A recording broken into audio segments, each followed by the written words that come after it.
Hey, what's going on, guys? I'm going to talk to you today about how Janusz Walus, is a murderer, cold-blooded killer, and he murdered Chris Hani, who was an anti-apartheid activist, and Chris Hani did a lot of good things helping end apartheid. One of the concerns he had within his own party was ANC leaders going into exile from South Africa, but living lavish lifestyles outside South Africa during the apartheid years, and not really doing a lot to combat apartheid. Now, Chris Hani himself did. Now, there were things that he opposed that I didn't agree with, like Nelson Mandela wanted an investigation into Camp Quattro with a lot of abuses towards children in that camp by certain ANC leaders, teenage fighters by certain ANC leaders were being abused.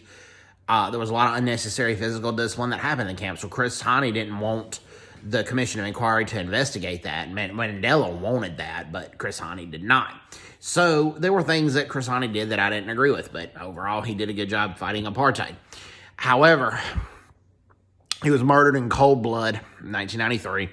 Janusz Walus carried out the murder. Now, with that being said, he is, there has been a hearing saying that he's eligible. Is he going to be eligible for parole? Which I believe he will be. Now, before we go any further, I think South Africa is way too lenient on murderers getting paroled. But he has been incarcerated since 1993, when the murder took place. He's been incarcerated since 1993. He has been behind bars for almost 30 years. And a lot of murderers are eligible to get parole way sooner than that in South Africa. And there were a lot of farm murderers that got parole way sooner, like before 10 years of their sentencing. Before 10 years of their prison. They go to prison, and then they're not even in prison for 10 years, and they get parole. And if these farm murderers can get parole that soon, and can get parole, then Janusz Walus ought to be able to get parole. Raymond Zondo, who is the Chief Justice in South Africa's top court, made a valid point. He said what Chris Hani did was horrible. It nearly plunged South Africa. What Janusz Walus did was horrible.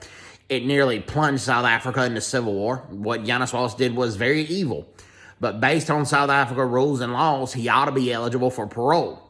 And right now, South Africa is just losing their mind, but a lot of South African ANC supporters are losing their mind, thinking if this guy should just be eligible for parole. Well, based on South Africa law, he should be. So anyways, hope everybody's doing well. Take care. God bless, and bye-bye. Bye-bye.